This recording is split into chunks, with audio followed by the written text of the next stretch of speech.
What up, Internet? What's going on? Sorry. I think I inhaled something. I was running wild in the streets. What's going on, everybody? It is Monday here on the live stream. Coming at you live Monday, the 5th of March 2018.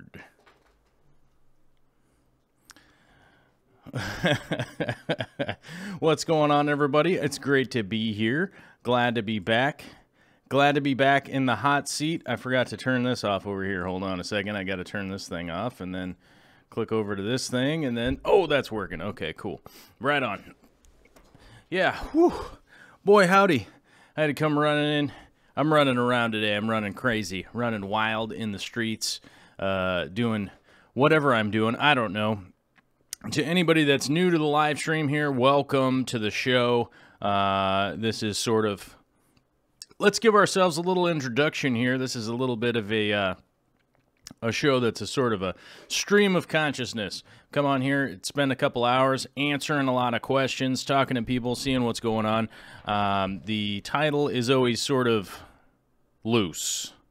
So, to those of you that have come on here and you get upset because I didn't necessarily answer the question in the first 30 seconds, totally cool. Maybe this show's not for you, but for the rest of us, we like to come on here and have a couple hours of talking about a bunch of stuff and seeing what's going on in the fish fam world and whatnot, and possibly answer some questions that people have going on and whatnot. But one of the first things that we like to do here is to say hello to the first people in the chat. I know I didn't load the show very early today. It's been a little bit hectic over here in my end of the world, but that's okay because Frank Dominguez first to the chat, quickly followed by Charlie List and Sarah Konopko. 1, 2, and bronze, right? So glad to see you guys in the chat so bright and early today and showing up super quick. Then followed by Douglas Palmer, Mellow Moogle, Niz the One, saying a little, yeah. Savannah, the Aqua Llama. I think we have a new name here. I think Savannah has changed her name to the Aqua Llama, which, you know, it's a strong play. It's a strong play. If you want to be a llama, saying, hello, everybody. I can't believe myself. I almost forgot there was a show today. It's a busy weekend. Yes, it's been a very busy weekend for me also, which began last Thursday. As you guys know from the Friday show, the chickening has begun, which means the whole demo and remodel of the backyard. That's going to be the best way I can describe it. We're remodeling the entire backyard.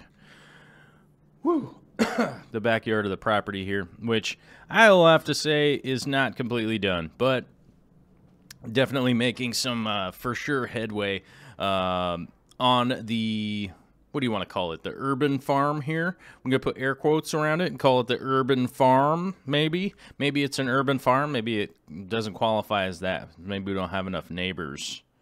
But we do have some right out the window. Hey, man. We got close neighbors. It's all good. So maybe it does qualify as an urban farm. I don't know. But we got fishes, we got chickens, we got dogs. Maybe we need more Maybe we need llamas or something to qualify as an urban farm. Who knows? But Wushu Jimmy Brown is here. Daryl Dimer is here. Good to see you. Let's see who else is here in the chat. Douglas Palmer, if I didn't say hi, hi again. If I already did. Kyle Paith is here, one of our big supporters. Good to see you, Kyle. I know I noticed that this last weekend. I was like, Kyle Paith, he's a big supporter of the show here and what we're doing on the YouTubes, on the internets. And thank you. Bracken is here. Good to see you. Hey guys, just coming over from the Turbo Baby stream. Oh, did Turbo have a stream? I missed it. Oh man, hate to say I missed it.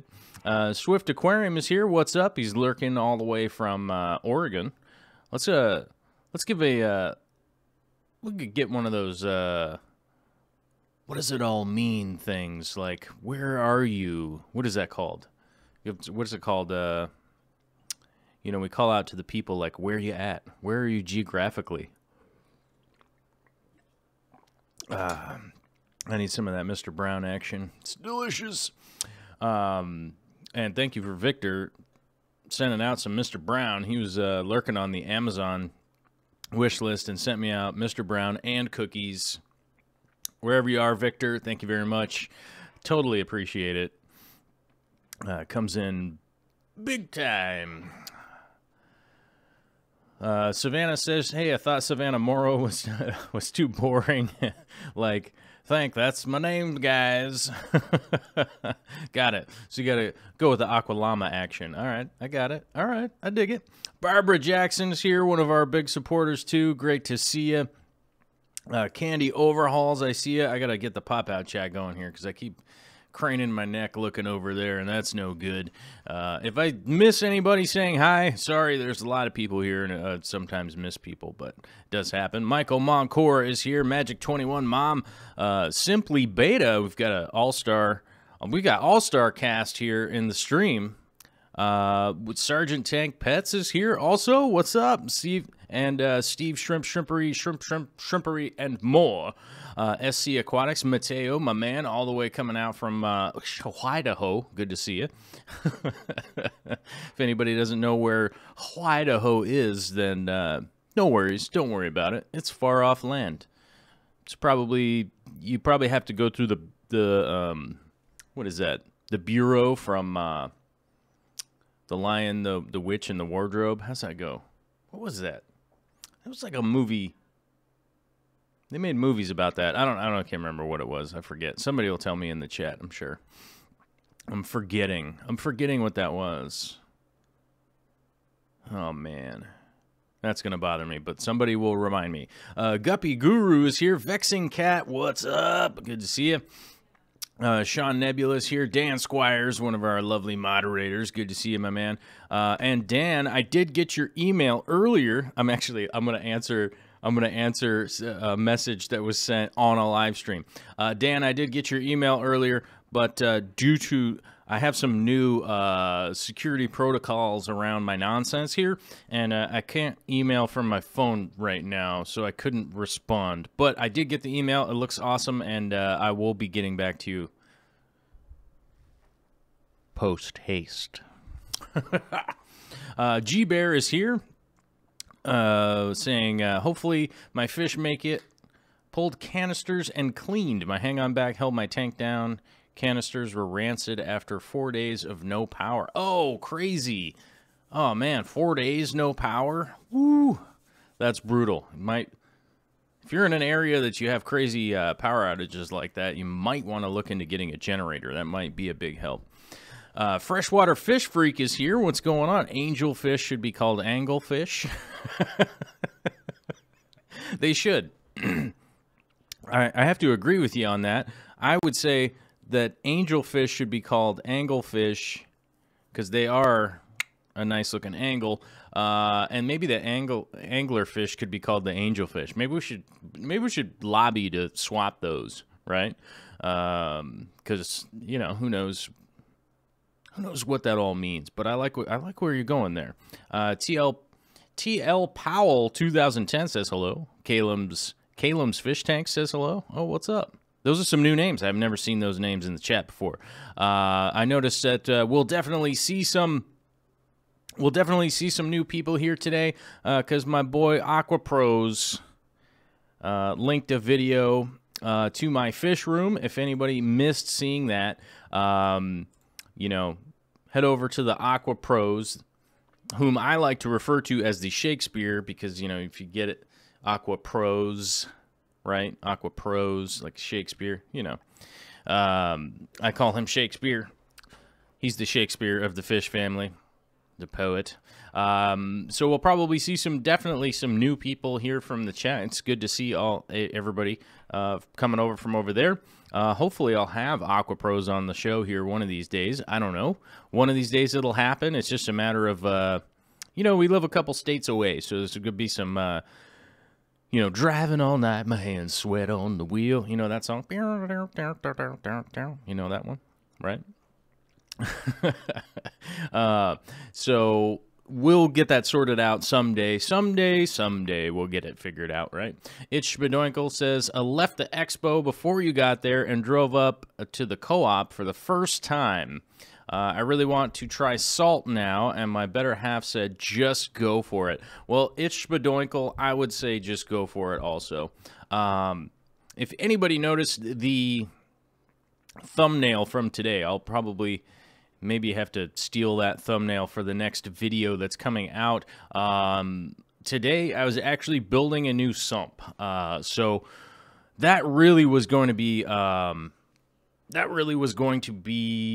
today's main thing that was going on, that I was going to be doing the video on today, but it ain't done, my man. You know what I'm saying? So with all of the crazy projects I got going on around here, right?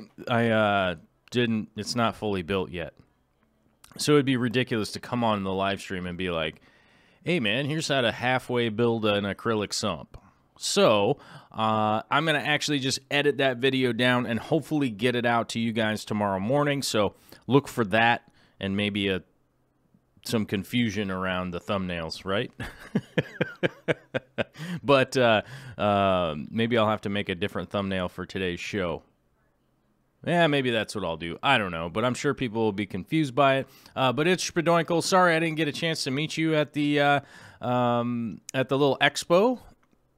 If anybody missed, I put up a sort of vlog-style video from going to the local expo here, which was done by Reefworks, and it was a great time. It was a lot of fun. Dustin's Fish Tanks was there. I got to meet Kevin Keener in person. We got to hang out. Bentley Pascal, who I've already met. Alex from the Secret History in Your Aquarium, along with a bunch of other people who escape my mind right now at the moment.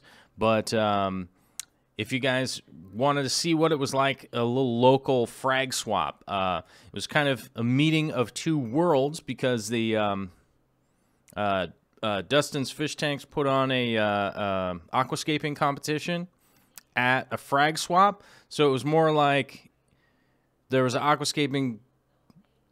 freshwater plant aquascaping competition in the middle of what's normally like a saltwater reef frag swap, basically. So if I think it gives a good idea of what like a frag swap normally looks like. That's normally what a saltwater little mini convention or whatever you want to call it. Whatever you want to call it. It's like the little mini it's like a mini version of it. A lot of saltwater clubs out there. This would be a really good example. I've been to quite a few of them, and this was a prime example of the kind of stuff that you'd see. A lot of booths set up from local people, people from out of town and stuff coming in. The local one here actually used to be much larger. It used to be called the Bob Moore, but for whatever reason, that's not done anymore, and I don't need to get into that conversation on here. But this is sort of the replacement of the Bob Moore. So it was a lot of fun. Definitely got to hang out with some cool people, got some good footage and stuff like that. Stayed up pretty much all night Saturday editing that and sending it out, and then I realized apparently there's a minor slip of the tongue in there, and I'll be honest, I probably listened to the audio like 4 times and didn't realize that there was apparently an F-bomb in there, but a lot of comments on that video that I did that there was. So, do I apologize? Yeah, but I think it's more funny than anything, you know what I mean? So, hopefully no one's super offended and by it, and maybe hopefully everybody just seems to be laughing about it, because I don't, you know, as a full disclosure, I do kind of have a bit of a sailor's mouth. You know, those of you who've been following me for a long time know that I was a chef for a really long time, and being in kitchens for years and years and years is kind of a. I mean, it might as well be sailors. You know what I mean? They might as well be sailors. There's a lot of nonsense along those lines going on, and it's just I guess just a bad habit that I'm just carrying around, like bad habits, you know. But I thought that was a good video, so a lot of good videos coming out, and then hopefully I'll have the sump video out for you guys tomorrow morning, and then Real Fish Talk is at 3 o'clock. So if you guys would rather hear me and Corey and Jimmy, that's the Real Fish Talk. If you're not subscribed to the Real Fish Talk, go over there and click the subscribe on that, because we got some probably pretty cool guests coming up. Probably. Who knows? No one's definitive. No one's 100%. And I don't have any dates. So, but we always have good guests, and you know, I think realistically, even if it's just Corey and I mean, it's a good opportunity for you guys to just check in with Corey and you know, answer some questions and stuff like that, and ask him things maybe that you wouldn't necessarily ask me. You know what I mean? Catfish Cave is here. Good to see you, Mr. B's Fishing Things. Good to see you. Jack's Aquarium is here. Freshwater Freak. Totes lobbying for the Switch. I like it. Fish Tropic is here. DMC of the Sea is here. Good to see you. Ooh, man, that is a hard name to say.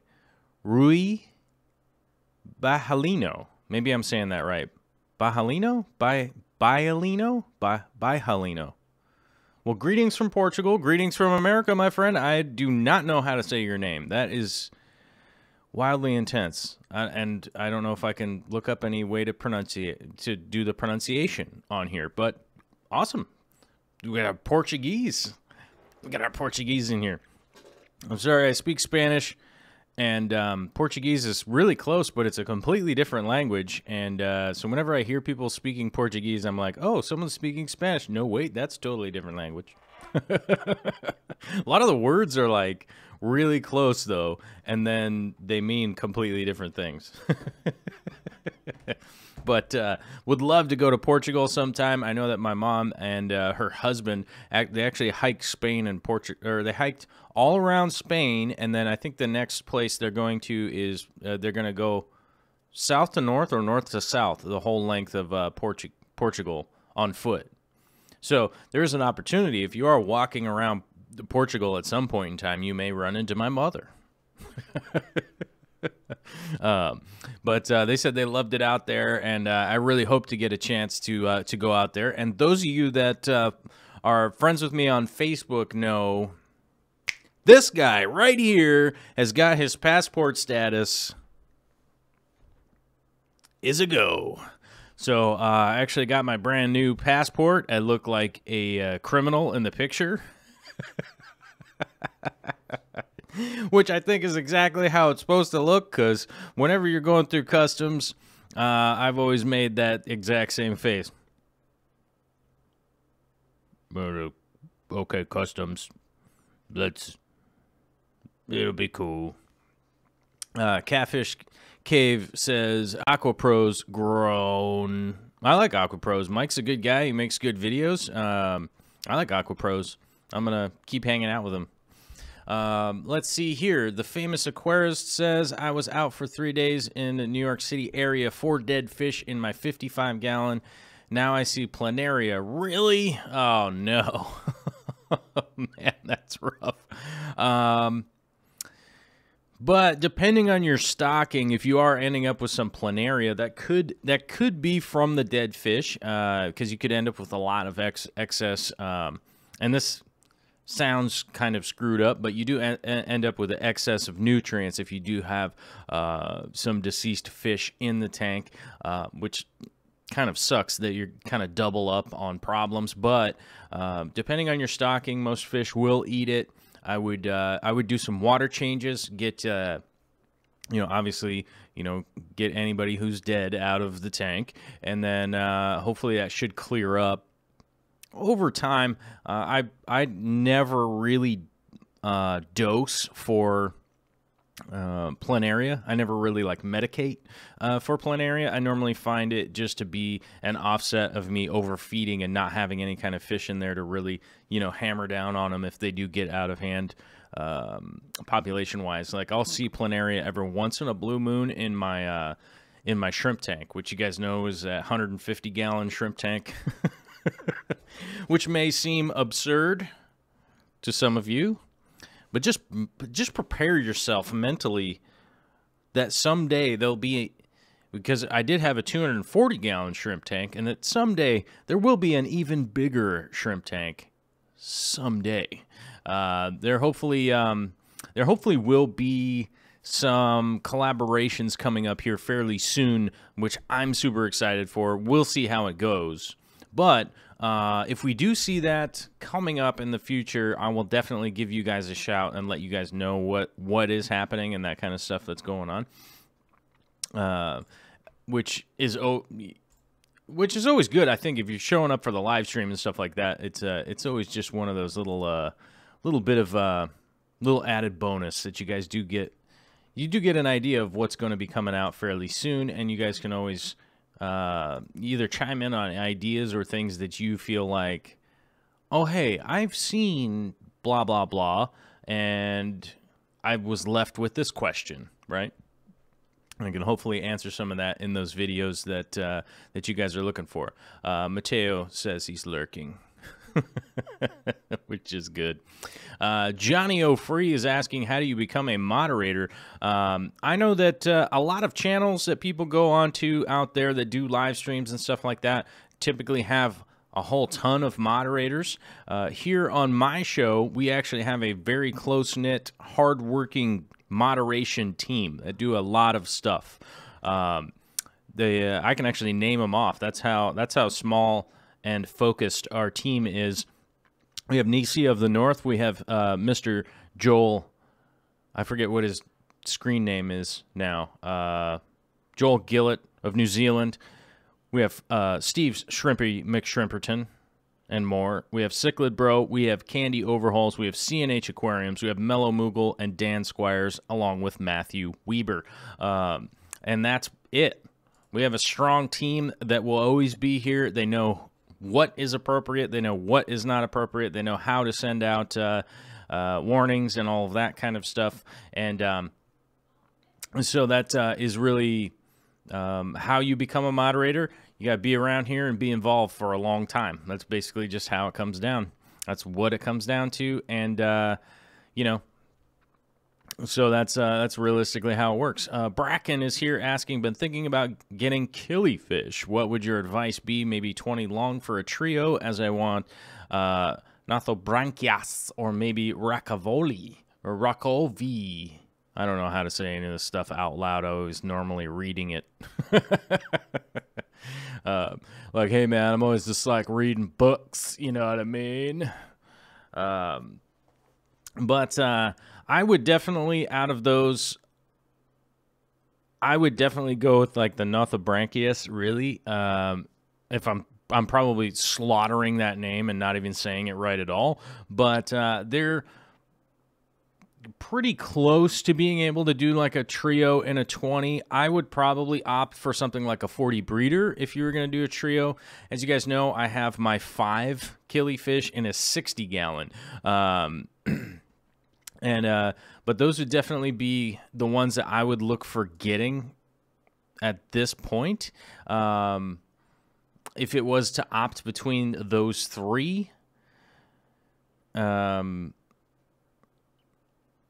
Agarces are actually Nothobranchius too, right? And then, or Racovies might be one or the other. But yeah, I would definitely. So let me rephrase that. I would go for like a 40 breeder if you can. You could probably fit it in just about the same spot where a 20 long would go. And be aware that they are going to breed. You are going to have eggs. If you have a pair, like they just are going to breed. You could have devilishly bad water, and they might even breed more because they're like, oh no, we're going to die. Because where they come from is just hardcore. It's just pretty hardcore, like the water conditions and, the drought and all the stuff that they have to go through every single year. So, whoops, I just reloaded the wrong page over here. I'm a special kind of guy. Oh, no, I didn't. I'm cool. Don't worry. All right. All right. But, yeah, I would definitely go with like a 40 breeder or something like that. They do need a good amount of space because they are pretty aggressive. Just... actually I had a guy came by today, Uncle Vic came by today, and we were actually talking about the Killies that I have, and, it's like we like to apply personality traits with air quotes around it to fish, but where they come from is just really angry. It's just a really, it's not an angry environment. That's not right. It's a hard environment to survive in. There we go. That's the word I'm looking for. And so the way that they act is just completely normal to them. Is that they're like, hey, man, I'm in a constant competition. Like, that's how we've survived. So they do have a tendency to be fairly aggressive to other fish and to themselves and stuff. So I would... The best thing that we can do to mitigate that is to give them a little extra space, basically. It's just... that larger water volume, that larger amount of space in between fish can just sort of mitigate some of that bad behavior, because it's like, well, that fish is just like over there behind a thing, and it's like, well, I'm going to swim over this way and just go bother the glass, Freshman Aquatics is here. Hey, man. Good to see you. G-Bear says, I did get a generator, small one, got home, and power came on, but I'm ready for next time. All right. Well, hey, that's a great way to look at it. You had the power outage and some fish deaths and stuff like that. But that's a great way to look at it. At least now you're prepared for the next thing. Everything in life is just making those little steps to getting easier and easier as you move forward. And I didn't see anybody post what was that movie? What was that series? Hold on. Lion, Wardrobe, and the Witch. What is that? What is that? Narnia. Oh, that's what it is. All right. So, okay. All right, it was Narnia. That's what I was trying to remember. It was Narnia, you guys. Okay. Now everything is fine from here on out because I can remember that it's Narnia. And there's a witch and a wardrobe and a lion and did all that stuff. And I don't think they're making any more of those movies. I think the last one's flopped. So either way, it's just remembering a historical event at this point, right? Let's see here as I run through the chat and try to catch up. Aqua Naturalist just got the notification. I know. Sorry, guys. I posted the video link pretty late today. I normally post it a fair bit earlier than I did today. I'm just running everything under the wire. As I said, the backyard remodel project is ongoing,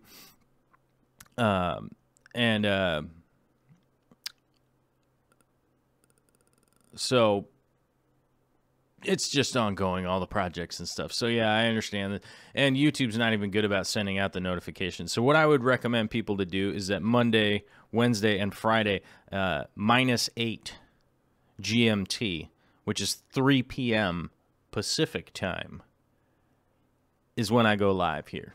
And so I just set an alarm on your phone, right? You can just set that in there, and then it go dee-dee-dee, be-dee-dee, be-dee-dee, and you go, oh, I got to drop everything and go. But if you do miss the show, no worries, because it does upload as a video, so you all could just watch it over and over and over and over again. Smart, right? Or you could watch any of the old episodes if you're feeling froggy. I definitely have some people that some awesome subscribers and fans that do give me a heads up that they are watching some of the old stuff. I'm catching up on some old videos.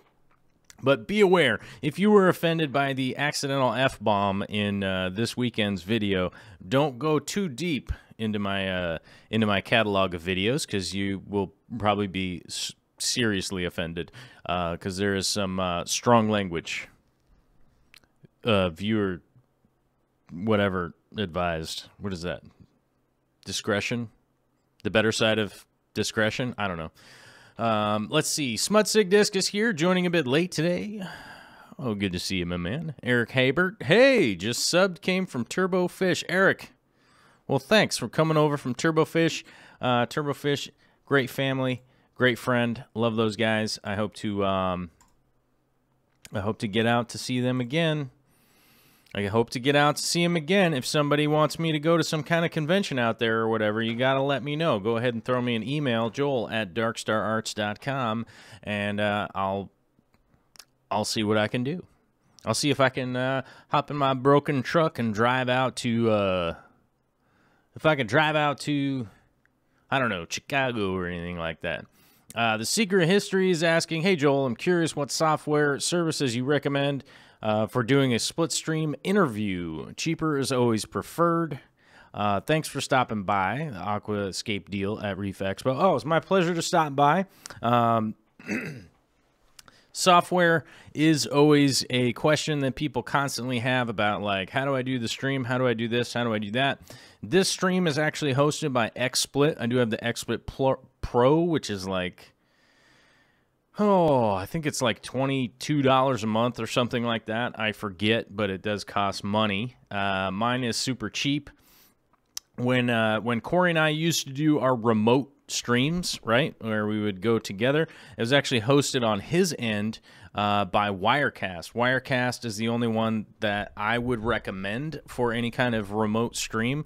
I wouldn't recommend XSplit for that. I don't think it works very well. But bear in mind that Wirecast is like $800, I think.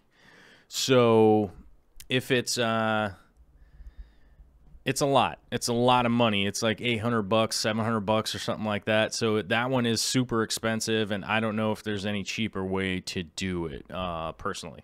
I know a lot of people use OBS for stuff. I don't recommend using OBS, mainly because it just has so many problems. It just has so many problems, and you're super reliant on updates all the time. I like XSplit. I'd give it a 7, maybe 7 out of 10. Doesn't exact. They're sort of like behind, but they do definitely keep up, and it does work fairly well at this point. When I started using XSplit like 4 years ago, or whatever, whenever that was, it was pretty janky. But at this point, I would say it's something that I would recommend for the price. It's really not that expensive, and it does actually, you know, when you click on the buttons, it actually does work. So, let's see. Eric Hebert, I just got my second tank today because I woke up yesterday to guppy fry in my tank. Oh, congratulations. I know that you're new. You just said that you were new to the chat here, to the channel, to the stuff. Those of you that have that are new, I will explain to you that I got suckered into a deal with Corey from Aquarium Co-op that because I had a male guppy and a female guppy, and that was it. I had a male and a female that Petite Bro brought me up from Oregon. I had a male and a female, and we were talking about it one day that it was like, oh, hey, how cool would it be if anybody just started out their colony from one male and one female? How cool would that be? And it's like, oh, that'd be great. And then I got tricked into agreeing that I was going to grow my guppy colony from just the pair. So right now right now I am dealing with, hopefully the female gives birth, and I don't know, I don't understand what's going on. Either she's just eating so much food she's fat, or she's pregnant and not giving birth, and I don't know why. But it is mind-bendingly frustrating, and it feels like it's been going on forever. And I know it feels like it's been going on forever because a lot of the subscribers have told me it even feels like it's been going on forever for them too. Let's see, Soberg shrimp. Hopefully I'm saying this correctly. Schoberg shrimp. I don't know how to say that. I'm sorry. Is asking, I'm starting a 200 liter, which 50 gallons aquaponics tank in the kitchen, thinking of stocking it with shrimp. Any ideas? If I was going to run an aquaponics system and wanted to stock it with shrimp, the shrimp I would use is most likely just Neocaridinus. That would probably be the best bet, mainly because they're so hardy. You won't have to worry so much about fertilizers or your pH varying at all or whatnot. I would definitely go with like a cherry shrimp, something like that. If you can find a high grade of them, that's basically what I'm doing in my 150. I'm just breeding high grade cherry shrimp in the meantime while I'm not going super crazy with the tank or anything like that. I'm just letting it mature, and then I'll add some kind of fancy shrimp at some point in time. But I would just go with cherry shrimp for sure, and go that route. Or if there's some other kind of neos that you can find, that would be cool. Bracken is asking, okay, I'll probably wait until I get a hold of a 40 breeder. I really want either Rakovi or Agersi, which, yes, are both. Oh, they both are. They're both Ornithobranchius genus. Okay, all right. Both of those killifish are in the Ornithobranchius genus. All right. I was feeling like there's a little flag going up in my head, like those are pretty much the same. They're just different color. It's like, is it a yellow lab or a black lab? It's kind of the same. Let's see here. I'm just read through stuff. QWERTY is here. Hey, QWERTY, what's going on? I have to send you an email too. All right. I'm fully admitting today I'm way behind on my emails. I'm way behind on my replying to comments. I've even missing super chats during the show. Jeez, I'm losing it over here. We've got a $2.79 super chat from Mr. Bees and Things. Canadian style. We dig it. He's utilizing the iPhone. You can super chat now from the iPhone. That's actually enabled onto YouTube. But I still haven't seen anybody's chat replay on their live streams yet, which is supposed to be going in. So as you guys will notice that the chat is in the video portion today. So as soon as I see that actually working, I'll be able to expand the screen over here and then no longer post the chat because somebody else will do it. The robots, Skynet will handle it. Tampa Tom is here saying, sorry I'm late. No worries. No worries, my man.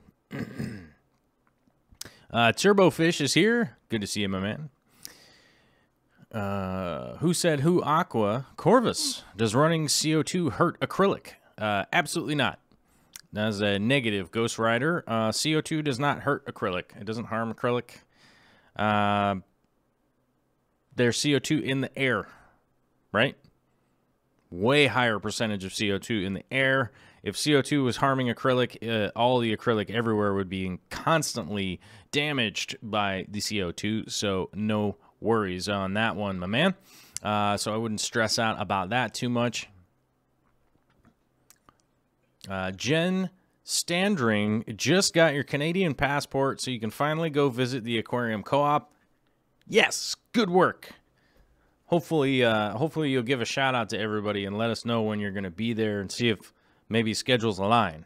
That would be cool, because then we'd be all like, oh, hey,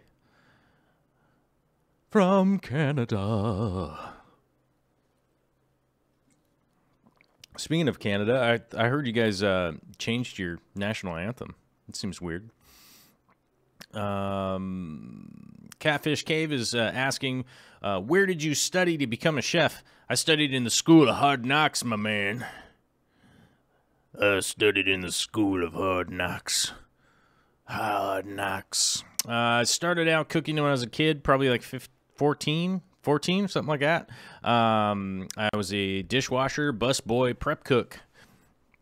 And yeah, so I started out in the depths of cleaning pots, cleaning pans, cleaning, washing dishes, cleaning tables, cleaning up after people, and doing all of the lame prep work, which is essentially the most important thing that you will learn how to do as a chef at any point in time, is all of the grunt work that goes into it. You're going to have to learn how to do that stuff. If you don't know how to chop onions, you better find a job that you can go to that you can cut up. Let's see. You could cut up like 8 50-pound bags of onions every day. And you definitely learn your knife skills that way. Or you go pay somebody to cut up their onions, which seems weird, but that's a way that you could do it too. I never recommend anybody to go to culinary school right out the gate. You should definitely go work in a bunch of restaurants for at least 5 years before you go to culinary school. Honestly. If you don't like doing any of that work and you think going to culinary school will be a shortcut, you're completely wrong. You're going to have to learn how to do that grunt work, and if you don't like doing that grunt work, you're not going to like being a chef, so I do not recommend anybody just going to culinary school and thinking you're going to get a big job coming out of culinary school. It's just not going to happen. It's just the same as if you, if you go get your, if you go get your bachelor's degree in, what's something, like web design or something, right? Like you don't get out of college and then just suddenly get like $100,000 job, or whatever. So, I learned that way, and then I trained under a bunch of chefs. I never got my college degree or any of that. It's just kind of a waste of time, realistically, when I could learn how to do all the stuff and get paid to do it. I almost joined the military for cooking, though.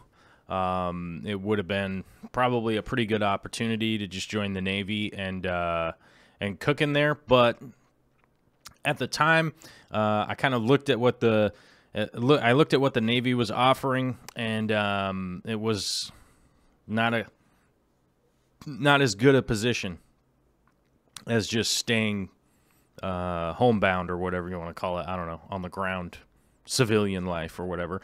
So I skipped the opportunity to join, and then I did reconsider joining later on. I think around when I was like 28, which is quite a while ago now, and I'd actually aged out by that point. So I would have had to gotten a special exemption to get in, and it just was turning into a ton of paperwork. So I just didn't do it. But I probably should have just tried earlier or something. I don't know, whatever. But Vexing Cat with the 667 super chat. Vexing Cat, thank you very much. Much appreciated. I like it. Go with the episode of the show. I like it. I'm gonna have to get the episode of the show up to 1 million. Then no one will be able to super chat it. But Vexing Cat, thank you very much. Dude, all you guys' contributions are super appreciated. I just hope that I hope you guys know that I'm eternally grateful for your guys' contributions and all that kind of stuff. It's huge, man. I wouldn't, like a personal experience out of this weekend, if it wasn't for the fish fam, I wouldn't have this camera, and then I wouldn't have been able to give my other camera, or I sold it. Full disclosure, I sold it to Bentley, but I wouldn't have been able to sell my other camera if it wasn't for the fish fam and your guys' contributions and stuff. I'm eternally grateful and humbled by it. It's huge, man. It's crazy. But thank you, Vexing Cat. I don't know how many times I've looked at like my Patreon and just went like, 276 people on Patreon helping support, making the shows and doing the stuff here. And it's amazing, man. It's totally crazy. And not to mention like the super chats and you guys showing up and just showing up to chat and talk, you know, and all that kind of stuff. It's pretty cool. It's pretty cool. And Derek Smith with the $4.99 super chat. Thank you very much, my man. I appreciate it. And, oh, there's Tank Tested. I see Alex. Alex from Tank Tested. If you guys have not been to Tank Tested, you have got to check out his channel. I mean, I'm going to start using Tank Tested as my example of what you should do with your channel. If you're starting a channel out, do what Tank Tested is doing. Just emulate Alex at Tank Tested, because you know, he did his research ahead of time. He figured out what he was going to do, and then he started doing it. You know, there's a couple of times he and I spent talking on the phone, kind of spitballing some ideas, and then he followed through on them. So, Tank Tested, I think, is going to be my perfect example of like, if you're going to start a channel, go look at what he's doing, and then not necessarily emulate that, but emulate the work, if that makes sense. Like, don't make the exact same videos he's making, but go check out what he's doing and emulate that work. That's to almost everybody that has. I get a lot of questions from people about like, how do I do YouTube? What do I do? I just started a channel. I'm going to do this. I'm going to do that. Da da da da. And I think in the future, I'm just going to start telling people to go check it out and then just do that. and just do what he's doing. Like, just follow through on the work, you know? Like, that's the big deal.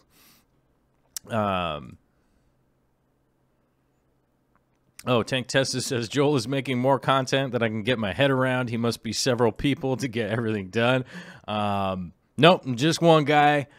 Swinging a hammer around, working on paintings, editing video, shooting video, driving around, getting stuck in traffic. I'm building a sump right now. I've actually got some aquarium plants back here we're going to trim during the show.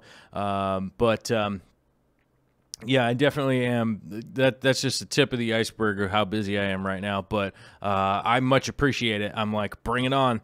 Let's do more stuff. Let's do more stuff. Let's do more projects. Let's do more things. So, you know, that's just the way I am until I feel like that soul-crushing weight on my face. It seems like I'm like, yeah, throw more on there. Throw more on there. I'm also building a bunch of racks for a friend of mine. It's a whole bunch of stuff going on. So, I have mentioned recently that I have a lot of plates in the air. I feel like that guy at the circus. It's got all these plates spinning around up in the air. And, yeah, so, but it's worthwhile. It's definitely worthwhile. And, I like to just keep working on it. Vexing Cat is as a response to the chef question, does it have to be onions? Yes, as 100%, it has to be onions. Bracken was saying, make sure that mise en place is good. Yes, make sure your mise en place is not good. Make sure your mise en place is great. It better be. And those of you that don't know what mise en place is, that is your prep work. That is your preparation to creating your meal. And if your prep work is garbage, guess what? Your meal will be garbage too. And that's just a fact of life. And living and working in the kitchen is hard work. It, you know, it's what kind of like honed me to thinking, to realistically going, yeah, it doesn't matter how many projects I got. I'm going to just write a list down and I'm going to hammer on them until they're done. So is it a great place for people to work? I mean, if you're under the age of 30, go get a job dishwashing right now, and just go do it. Realistically, and any of the young people around in the chat, or any of the young people listening to this later, which I've gotten thousands of messages that are like, I can't afford to do what you're doing. I can't afford this. I can't afford that. I can't afford this. I can't afford that. You know, one of the kids that I've been talking to for the last like 5, 6, 7 years, You know, I think he was 13 when he started messaging me, and now he's like, no, I think he was 14 when he started emailing me, and I think now he's like 19 or 20. Yeah, so 14 to 20, so about 6 years. He's been emailing me and stuff like that. And, you know, I gave him advice to, like, go get a dishwashing job. Guess what? You'll start making money. You'll start figuring out how much money is, what money is worth. What it's like to be at the bottom rung where people just tell you to do stuff and you just have to do it.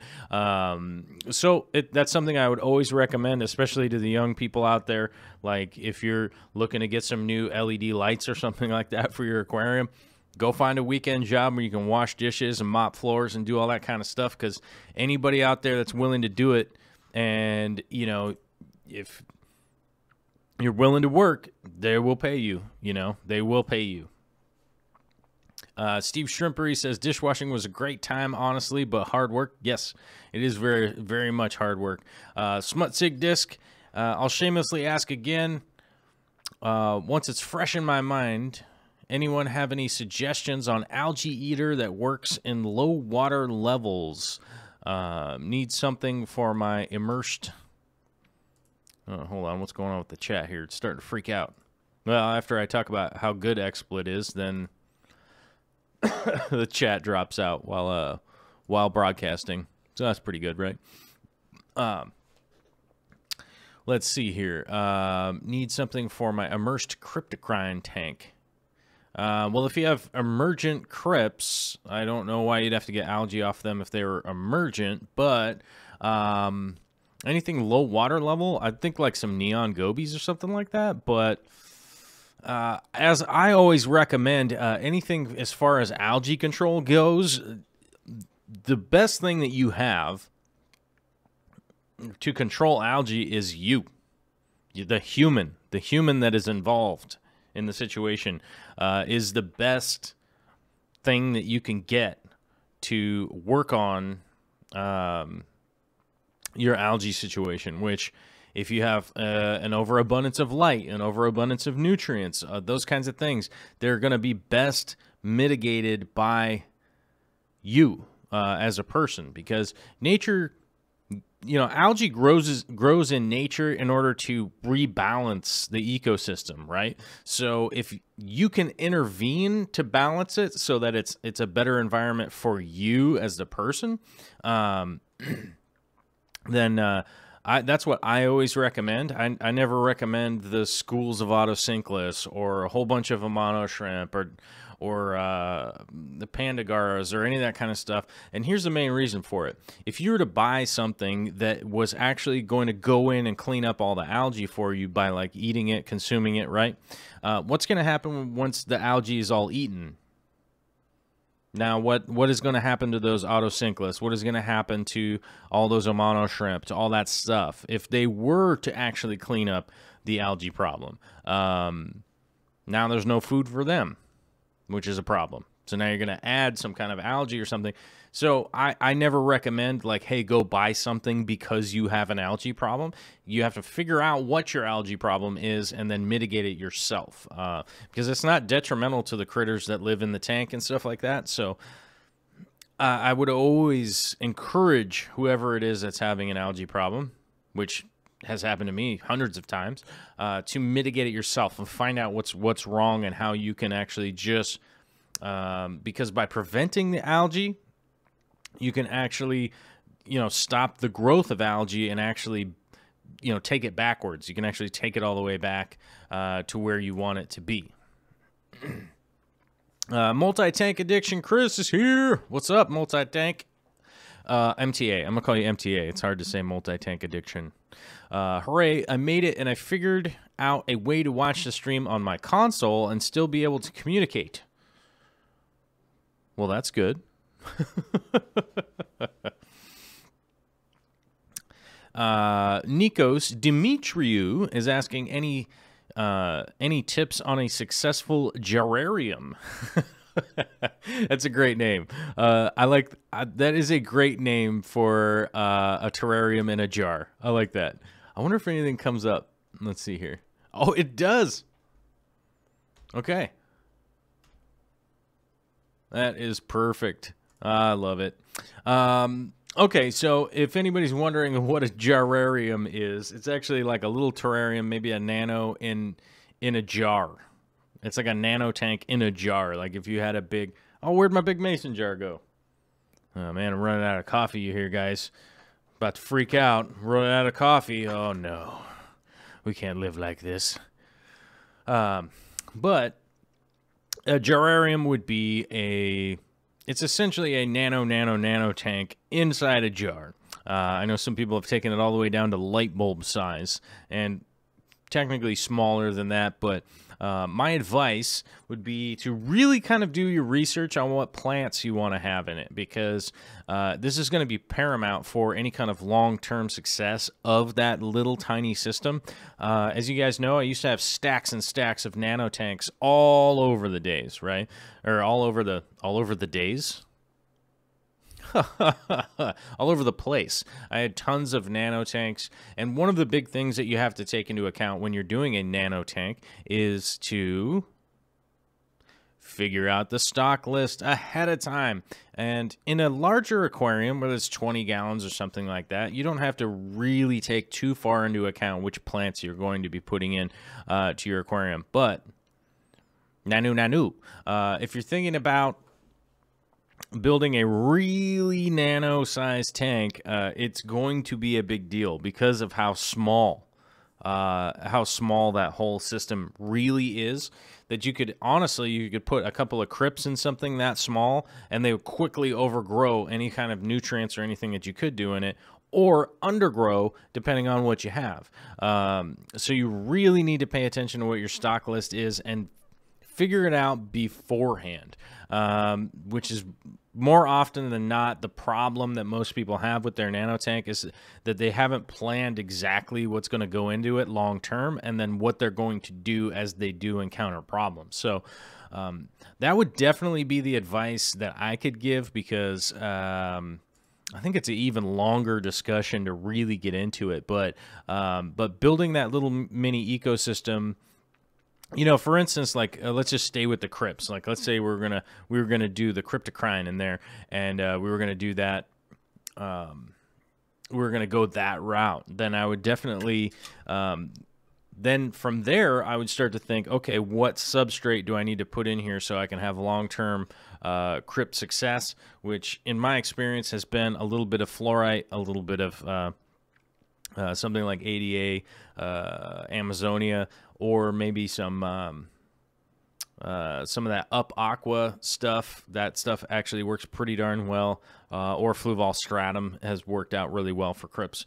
And so I would take that into consideration, and then start to figure out how much light I want to have go in it, because a tank that small, just a sunbeam from outside can really set that thing into full-blown algae mode, you know what I'm saying? So I would take that stuff into consideration for sure, and then start taking steps in the right direction ahead of time, instead of trying to backtrack. But if you do have some of that stuff laid out, then you can really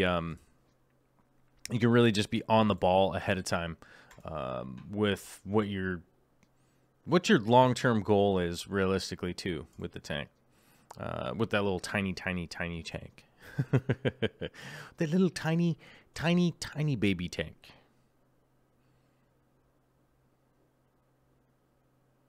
All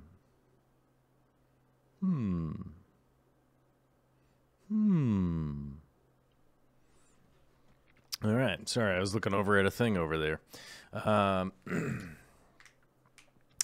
Let's pop back in the chat here and see if we grab something. We're at the 4 o'clock mark. So I've got to operate this crazy system I got here. What is happening with that? Hold on a second. This is supposed to be... What is this doing? 1, 2? Is it opening in the wrong... Oh, I'm in the wrong. No wonder I was on the wrong window setting. There we go. All right. So we're starting out here at the bottom. There we go. Susan from SLC Aquatics. If you haven't checked out Susan from SLC Aquatics, she is like she's like the mother of the fish fam. If you haven't checked her out, you definitely should. I encourage it. All right, look at that. Now I got the cursor floating around. So, oh, I can't click on that because it'll highlight. Okay. Haha. It says, hey, Joel, I have this new 29-gallon tall with eco-complete substrate, and I will add driftwood with Anubias and other plants that are low light, easy to grow. Stocking suggestions. Now, any kind of low light plant is going to do really well in an eco-complete tank. I just, I think a lot of people think I get down on eco-complete, like talk bad about it, but I don't. I like eco-complete. I don't like how scratchy it is realistically for some of my bottom dwellers and stuff like that. If I do ever have bottom dwellers, like right now I have my Apistos, and they're kind of cruising around down low all the time, and I just think eco-complete's kind of scratchy. So if I use eco-complete, it's namely something I'm going to carpet the whole area before I really add any bottom dwellers in there. So I would take that into account. And then low light, easy to grow. I would say any cryptocrines definitely would be able to go in there. The crypts do pretty well in eco-complete also. There's just so many things that could go into a 29. I'd forgotten how versatile 29s were until I started putting them into Corey's fish room there up north, and I realized like how versatile they are. You could pretty much just put just about anything in there. The Pandagaras are the fish that are definitely on my mind these days. So I guess, although I guess you're only asking for stocking suggestions and maybe the plants, Aqua Fuzzy had posted banana plants grow like crazy in my tank, low to medium light. Banana plants are quite fun. I would probably go with some dwarf lilies or some tiger lily or something like that in there. They would definitely offset really well with the Anubias. So I would find anything in the tiger lilies or something like that to get some real good coloring in there. Vince Grippa posted this, and Vince Grippa is one of my big time supporters. Love it, and he's always posting cool stuff. And he posted surprise, posted during the stream. I hope this doesn't make you blue with envy. Yes, it makes me blue with envy, my man. And those of you that that know how much I want some new shrimp know that he got me right in the heart place. But I love it for sure, and it's still good. It's good that you got them. But yes, I am jealous. I have a jealous rage. Barbara Jackson just got my first dwarf South American cichlid, the Pistogramma cockatoides, triple red. Very excited. My gosh, what a lovely fish. Considering it just got dropped in the tank, it's probably going to color up pretty good. But it does look more like an orange flash to me, but could just be the settings on the camera or anything like that. But lovely fish. You guys know I have to be a fan because I'm breeding them in the 240 right now. That's what I'm doing with that whole big tank right now. Oh, that's an extra shot from Barbara Jackson, who's one of our big supporters and over at the Patreon. And thank you very much. And I love that. Love to see more people getting the cockatoides like I do. DMC of the Sea wrote in, fighting a heavy green water situation in a fry tank. My initial thought is to water change. Anything else I might try? Okay, first off, I would say, as Aqua Fuzzy posted here, my green water problem went away when I started keeping live plants, which is a good point. Dan Squire says, fry quite like green water if you can live with it for a bit. Do small 10% every day and don't go mad.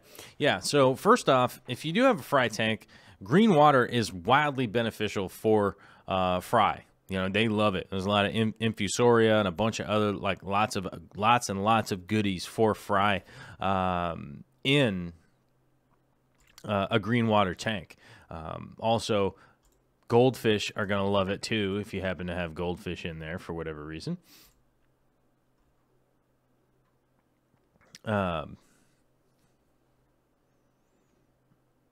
So, what's the word? What's the word I'm looking for here? Oh, but if you do want to clear up a green water situation, I've definitely been through green water before, and the biggest problem that everyone does when they get green water is they do a giant water change, right? Because they take all that water out and then they put in all new water, right? And then it's clear for like 2 days. And then guess what? The green water slowly all of a sudden comes back. And then all of a sudden it's back twice as worse as it was before. And then they do a giant water change again. And then guess what? It's twice as worse from that second time. And it just keeps getting worse and worse and worse. It's total chaos. But if you start to mitigate the green water by doing small daily 5% water changes, just do these small 5% water changes, and eventually you will win out over the green water. And I know it's a pain, but I'll tell you what's more of a pain is doing giant water changes and then it coming back, and it's not even doing anything that you want it to do. But you do have to just be patient with green water and slowly but surely battle it back by doing water changes. You probably want to dial your lights down just a little bit and bring the feeding back just a little bit, and then do those little water changes, and keep doing that. Normally takes about a week and a half of doing the daily water changes, and then you'll get back to clear water again. Oh, Mellow Moogle was asking a question here on the Patreon. It said, I'm interested in propagating this Anubias. Where would you cut? How much leaves per segment do you leave? Whiteboard answer, perhaps? Bump ba da bump ba da bump ba da bump bump ba da bump ba da bump ba da bump. I'll do you one better. Bump ba da bump ba da bump ba da bump bump ba da bump ba da bump ba da bump. Mellow Moogle. Who wants to cut some Anubias on the live stream right now?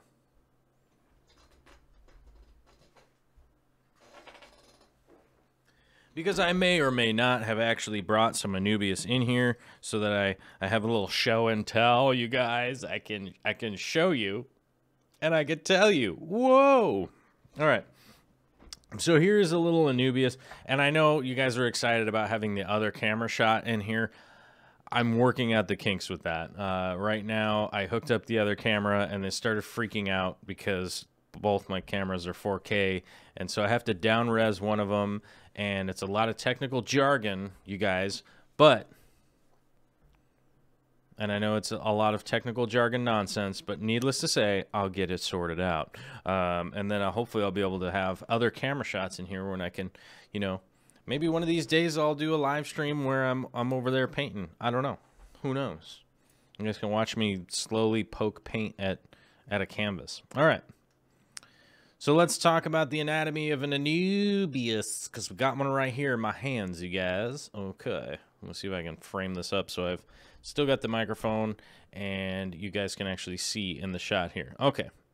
So you could see Mellow Moogle had a much nicer Anubias than this one here, but it's growing essentially the same. I can't tell what kind hers is. Hers might be a Nana. This might be a Nana too. I don't know. This is a really haggard. This is a really haggard Anubias I got here. It looks like a Nana from the new leaves. It looks like a standard size Nana. The old leaves almost look like congensis, like how messed up they are. This was actually from a friend of mine. Was in the back of their tank, and is as you can see on the old leaves here. I don't know if you can actually see when I say as you can see. We have a lot of nutrient deficient leaves. So we have these yellowish leaves, which just break right off if I touch them, right? and they're nutrient deficient and covered in blue-green algae. But you can see the new leaves that are coming in. Where's one here? You can see this new one right here. Okay. You see those new leaves coming in comparison, the new leaves are lush. They're the right color. Everything is there. All the parts are there. There's no holes in them. This one actually has some snail eggs on it. Oh, sorry, ram's horn snails, eggs. But you can see the new leaves coming in are growing correct, whereas the old leaves were not growing correct. So this is in a real deficient area. And then as you go through, so I have to pull away these old leaves, part of one of the things that I have to do with this old Anubias here, which I wanted to do this live on the show so I can show you guys just how to do these. So as you pull away these old ones like that, you can see there's like a little bit of a cup where it connects to the rhizome there, which I'll get to the rhizome here in just a second. But I got to pull these old leaves off so you can actually see the rhizome very clearly. We got to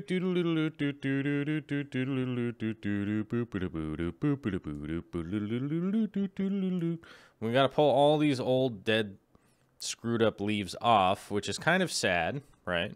But it's just what has to be done with this plant because it just was kind of neglected. I think it was behind a rock, and I didn't think anybody had seen it in a long time. Hadn't gotten noticed. Okay, but one of the reasons I brought this one in was because we have to first aggressively kind of trim it up and do all that kind of stuff, and I figured you guys would want to check that out. So as we can see here from the old portion of the plant back here, we have these dark colored roots right here, which are not doing the way that they're supposed to be doing. But then up here, we see all these new roots coming down, and then this is the rhizome right here. And then we can see that there's a shoot hanging right here off of the rhizome. Okay? See that little shoot down there? I don't know if anybody can see that little shoot down there. But that shoot right there is where it's starting to split. And this will start to tell you where you can actually cut a rhizome. I would never cut a rhizome shorter than 1 inch. Even though this thing's like 2.5 inches long. This is basically as small as you could ever cut it. Now, right down here, as you can see where I got the boop shaboop scissors here, as Savannah was saying, that's where I'm going to cut it right there, right in the plant, right there. See? So we're actually going to split this into 2 plants. Now, a lot of people will freak out because this rhizome here, this end piece, doesn't have any leaves on it or anything like that. But the leaves that were on it weren't doing anything. But you see the little tiny shoot now coming out of there. See that? You can see that little shoot coming off of there and how it's got a couple little roots hanging down. Because that's where the rhizome was going to split and head off, okay? And then now we end up with this little plant right here. It's still got some of the old crummy leaves on it, which we're going to actually just leave those, and this will go back into my sump just like this. Now, from this, we're going to end up with 2 different plants, right? We're going to end up with this plant and this plant. This one will take much longer to grow, obviously, because it has no leaves or anything like it. But you can see where it started to deviate is where we cut it. And then now we're able to propagate 2 Anubias. We'll put it right back there in the water and stick it back there on the chair back there. These scissors right here, I posted a video on where I found these on Amazon. Super duper cheap. They're going to work fantastically for probably like 6 months or 8 months or 9 months until I lose them. If you go back, you can find that old video somewhere, and you can find this. I actually bought it was a 5-pack of tools off of Amazon, and they were like $11 for all 5 or something like that. $11.99, I think, $12. You can check out those scissors. They're going to work great until I lose them. As I mentioned in that video, I don't buy expensive tools for planted tanks because they're just going to get lost.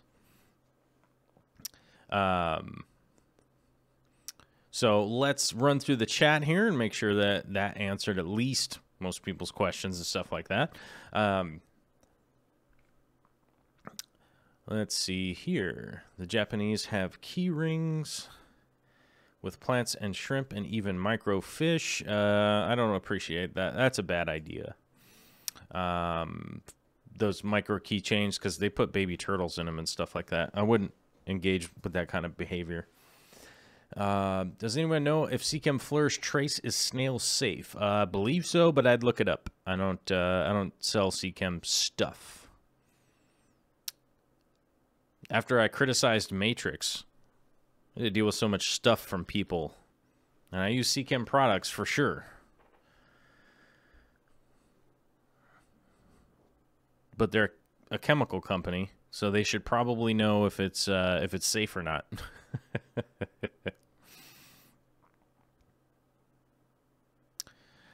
Bracken's says I got 2 extra Anubias.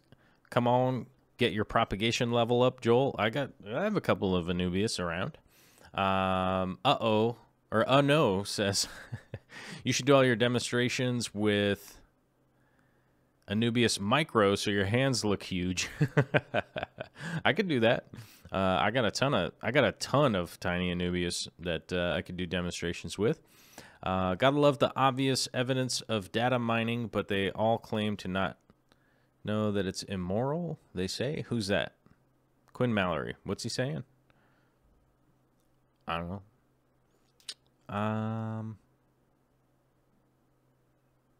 What's going on here?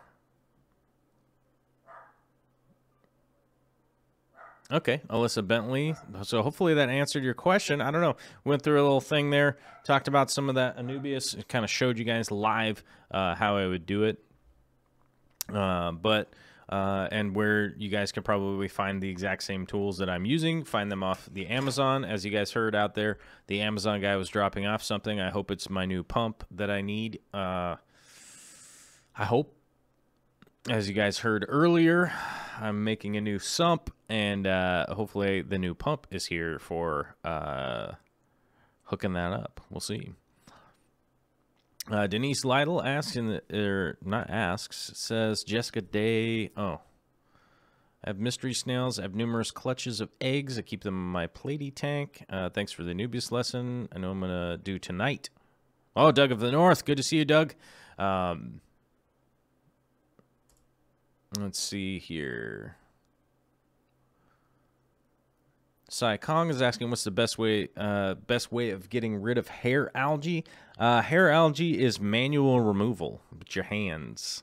But it's super hard to get out with your hands, so what I would recommend is getting an old toothbrush that's unused by humans, okay? Don't put toothbrush in your aquarium, but get a cheapo toothbrush and swirl it up. Brush it off and swirl it up and get it out of your tank, because it does propagate by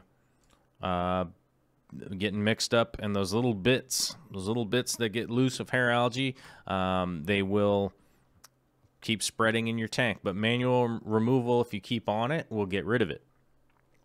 Kraken Aquatics sent in, I need an ID, please. Thank you for the help.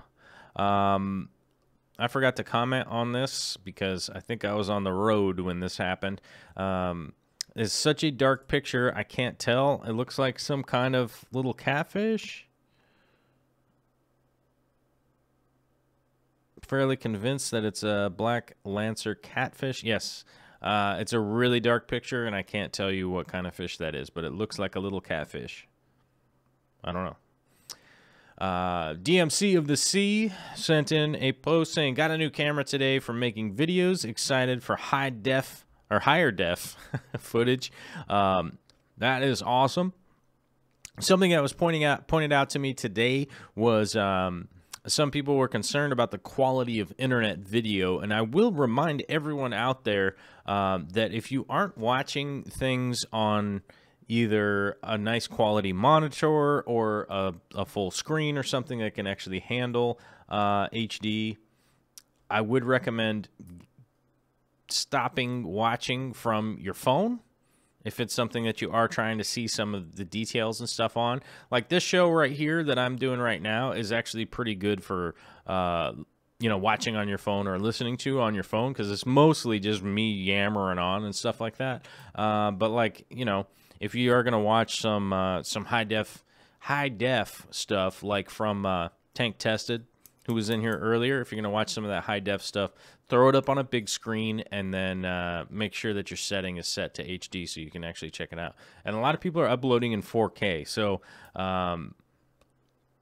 you know, if 4K isn't high enough definition for you, that's better than movie theater quality. So I hope it is, you know, I hope that's detailed enough so that you guys can check that out. But, you know, it was pointed out to me earlier that, you know, sometimes the internet video is not good enough to really know what's going on. But I would definitely recommend the, look, you know, if you're going to look at stuff that's in really high quality, watch it on a big enough screen that can handle it and stuff like that, instead of just watching on your phone. But DMC's got a new camera, and I'm excited too for see some more high def stuff. Aquafuzzy wrote in, my green Aeneas Cory has white spot in front of her eye. All the other fish seem unaffected. I treated the tank with Cory's med trio of erythromycin, general cure, and Icex, but the spot is growing still. The edges are fuzzy, but I don't see fuzz coming off of it. Any ideas? Yes, my first idea, Dan Squires actually wrote in, try the good old adding some salt and upping the temperature a little bit. Yes, I would actually try adding some salt and making sure that your temperature is correct. But this does sound like a wound. Oftentimes a wound can look this way. It could be being wounded by another fish in the aquarium, or it's actually just a wound and it's growing a little bit. You know, it's like if you have a skinned knee and it was constantly getting messed with, it doesn't really heal very well. So that's a possibility, and that's really what I would be looking at this point in time, I'm guessing. One of the great things about the Patreon is that you can take a good picture and send it in, and then we can actually have a good chance to actually look at it and see what's going on. You know what I mean? So I would look into it being a wound, which if it was a wound, I would say adding some salt and upping the temperature and making sure you have good food in there would be the three things that I would look into if it was a wound. Pamela Early Wine, what is up? 54 Punchy sent in a awesome picture right here of the 40 breeder after a major plant trimming, which is crazy. Like, this is after a trimming. This is how populated with plants this planted tank is, that this is after the trim. She says, my tanks always seem to evolve into the jungle look. The background is mostly filled up with one pot of Pogostemon stellatus octopus that I got from the aquarium co-op. I trim bags of stems off of it every week so I don't take over the whole tank. The bronze crypts were 9 little tiny plants from one of those little tissue culture cups. I did not expect them to grow so fast. That is awesome. Pamela does a great job growing plants, and I really have to appreciate it. I have to appreciate how much success she's got going on here. I'm a little bit jealous of how much her tanks have that awesome jungle look to them. Kyle Paith, as I mentioned earlier, one of our awesome supporters, sent a great shot of some of his shrimp here. He's asking, well, that shrimp looks a little different than the oranges and carbon realies. Maybe that's why you're not supposed to mix colors. Guess we'll see what happens. Yep, this is why. This is why you're not supposed to mix them. They go back to wild. They go back to wild variation here. I wouldn't murder that shrimp, but I would take the shrimp out, and hopefully they're not breeding into the colony, unless you're trying to breed some other kind of shrimp that which most likely will end up looking wild. It's a nightmare, but it's a worthwhile nightmare. I would keep doing it, whatever you're doing, whichever one of the two you're doing, I would keep doing it. Sarah's Little Fish wrote in, how old do standard bristlenose plecos need to be before they are ready to start breeding? 3 to 6 months. they can start breeding really early. If you're Victoria, if you're me, they'll take forever to breed for whatever reason. I don't know why. Vicky is super good at it, and can't get them to breed super fast. I don't know. I don't know why. It's goofy, though. Alec Boggs wrote in, I am building a fish room and wondering what kind of paint I should use on the drywall. Actually, this is pretty easy. You can actually answer a lot of this at the Home Depot or something like that, wherever hardware store that you go. But we have some follow-up questions from Kelly Peterson, which I got to put a heart on that. I got to put a like on that one because it's pretty good. She's asking, are you putting up drywall or painting existing? If you're putting up new, I'd consider the type made for bathrooms. As for paint, I've heard mixed things about the mildew-resistant stuff. Hopefully someone can give you some personal experience. Okay, Alec Boggs says, as a response, I've put up the mold-resistant drywall for bathrooms, just wondering about paints. Okay, I can give you guys, as you guys know, I'm one of those dudes that knows a fair bit about paint. Now, if you're going to be painting new drywall, hopefully you put up green board. It sounds like you did. Sounds like you put up mold-resistant drywall, which is what you need in your fish room, which is the green board, right? So the first thing that you need to do is to make sure you use a nice Kills product for putting down, oh my gosh, primer. You need to put down your primer for sure. You might need to do 2 coats. Not really needing to do 2 coats, but if you can find the old Kills oil-based primer, I would go with that stuff. Get that down. Get your primer down. Now, you're going to have to do a couple of coats of glossy interior enamels, which you're going to need. Or not enamel. Why did I say enamel? Sorry. The Bear, what is it? Bear i600 is the type I use. Whoops. Oh, I got the screen cap open. This one right here. Oh, I spelt it wrong. No, I spelled it wrong again. What is going on here? Hold on. No, that's not right. EAR? Okay, maybe it won't. Paint. Oh, it's BEHR. Ah, silly. What a silly goofball. So you actually want this paint. Whoops. What's the screen cap not working? Oh. Well, this is the one that you want. You want the Bear E600 interior satin, but you actually want this in glossy. So you want this in glossy. This is the most economical paint out there. The E600. This one happens to just say exterior. You just want the interior version of it. I think it's I600. I don't know. You guys are like watching me. Oh, hey. There's a really poor screenshot of the overhauls. What is going on here? Did I actually close the page? Oh, there we go. Man, whoops, that got all ridiculous. Man, what's going on here? There we go. But you want the E600 glossy is that type of paint that you want. You want a gloss paint for any kind of fish room. You do not want matte finish or eggshell or any of that kind of stuff. You want a glossy paint for sure that will resist the any kind of moisture that'll get on it, and then if it does get stuff on it, you can actually clean it off. But you're for sure going to have to do that. As Frank Dominguez says, I'm interneting wrong. Yes, you are right. I am definitely controlling the internet and wrong for sure. But I was trying, you guys. I'm trying to do it correctly here. But I would definitely make sure that you do a glossy paint in there. The i600 Bear, BEHR. Which I was totally spelling wrong while I was trying to internet there.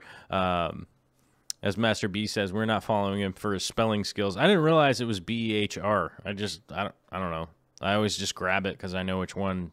I know which paints I'm getting. But you just want to make sure you do a glossy interior paint, and then you'll be good to go. And let's hop back into the main chat here and answer a couple of questions to see what people got going on. Oh, my little interneting fail lost a bunch of viewers. A bunch of people left. Saikong is asking, how do you trim plants to make them more bushy, more intense light, and trim them low? And they'll grow more bushy and outwards. Savannah the Aqualama. Oh, gorgeous shrimps. Those were gorgeous shrimps, that's for sure. Reading. They only try to escape when the conditions are bad, I would say. Let's see here.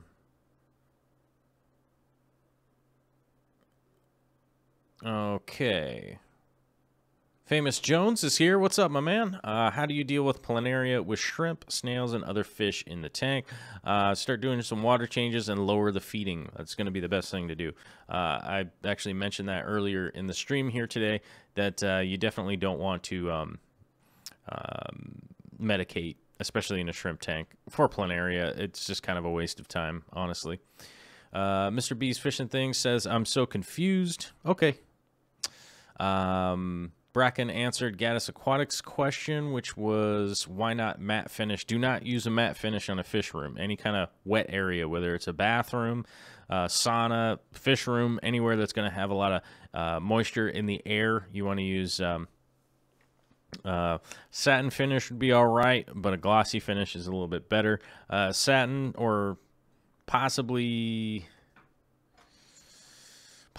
eggshell if you are worried about the reflection of light, which I think I use satin in the fish room here, which is just like a step down from glossy, just so that it's easier to take pictures in there and stuff, but it's still easy to clean. It sheds water. Water doesn't permeate it.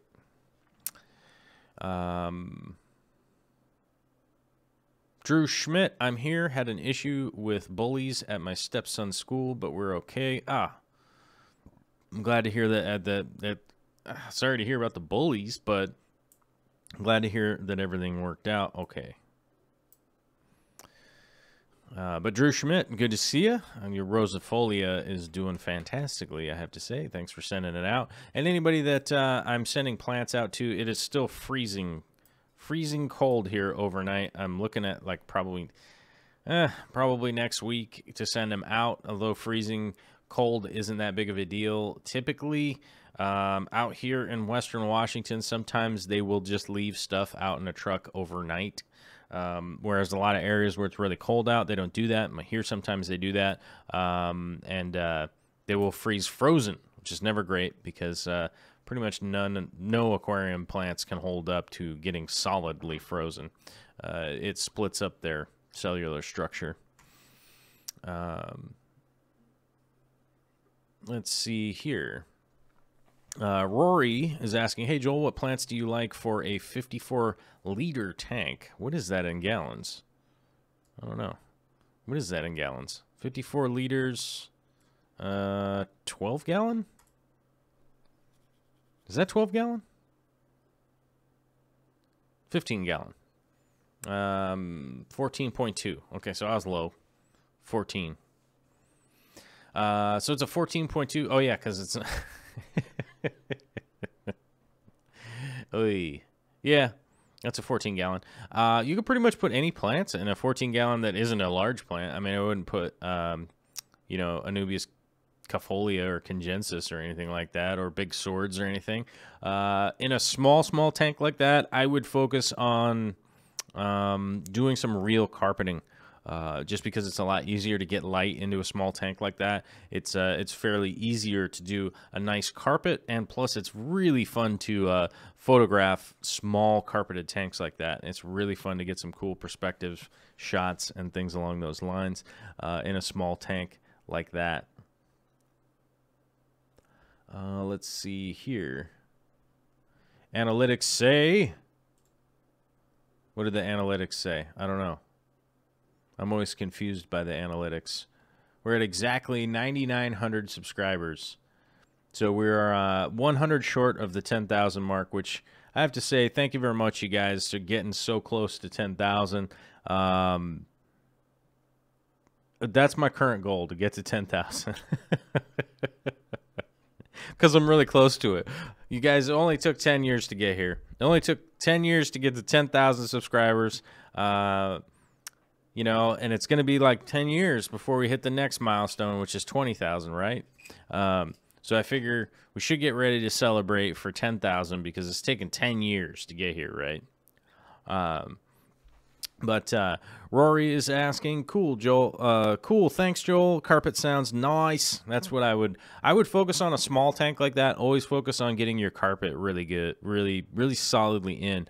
Dwarf baby tears. I know a lot of people have had issues with dwarf baby tears. Look at your water parameters and you know, the water parameters that you have out of your tap, and kind of accommodate whether or not you want to do Monte Carlo, some pearlweed, or dwarf baby tears, or dwarf chainsword, or any of those kinds of things. Maybe dwarf hairgrass. But that's I would definitely work on doing carpeting plant if I had another nano like that. That's what I would definitely do. MTA is talking to Savannah. Was thinking about bringing some cherry shrimp for the auction this weekend. Oh, there is another auction and group Aquarium Club meeting in Portland. If anybody is down in the Portland, Oregon area, Oregon. I gotta say Oregon for the rest of the states out there, because they don't really know that it's Oregon.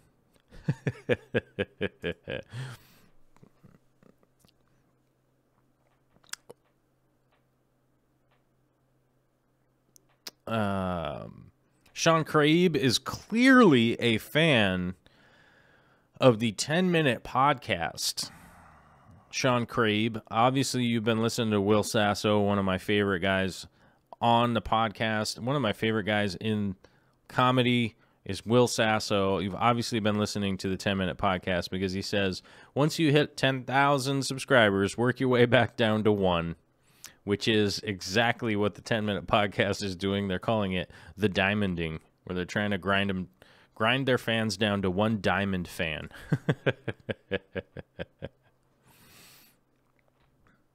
Let's see. Dan Squire says, I haven't made 10,000 friends ever. Well, yeah, I don't know if I have 10,000 friends. Some of the subscribers just watch from afar. You know what I mean? Like, that's reality. And plus, if you look at like how many people unsubscribe on a regular basis, it's pretty crazy.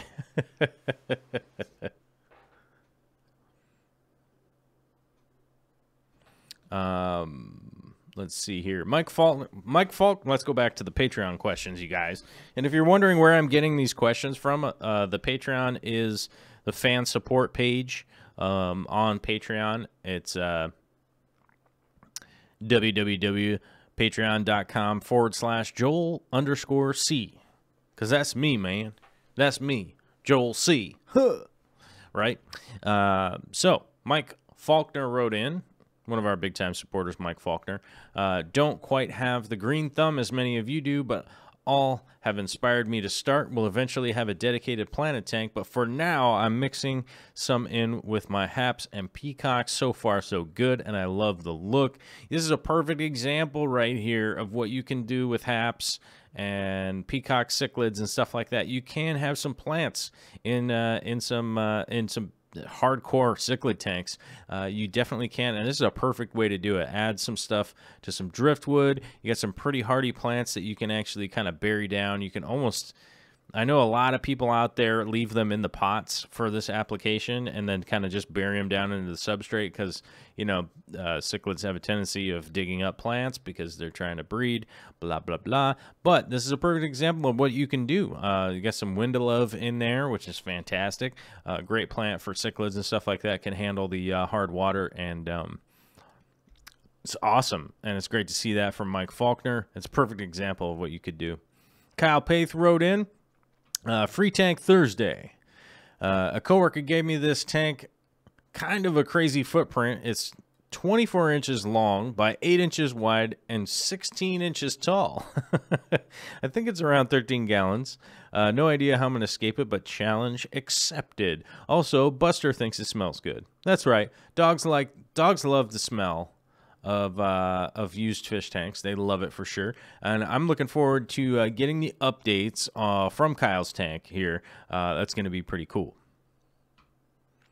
Robbie Taylor, otherwise known as Chicken Lips 2, one of my favorite avatars around, and always has something funny to post into the chat, posted the link to a Fluval video. Fluval uploaded a video on their new light, which, if I was going to buy that light, I'd recommend going to the Aquarium Co-op to get it. He's got them back in stock. If you do, go to any of my videos in the description down below, or any of my this video included.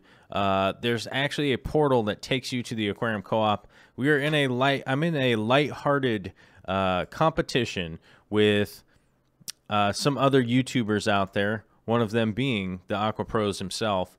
We're in a lighthearted competition to see how much traffic we actually send to the Aquarium Co-op. So if you guys want to do that, if you are going to buy something from Corey, hey man, use my little portal. It sends you through there. It doesn't change the prices or anything like that. And but it's a lighthearted competition. And this month I've only sent 12 people. So I don't think I'm doing that good. I'm not doing that great, you guys.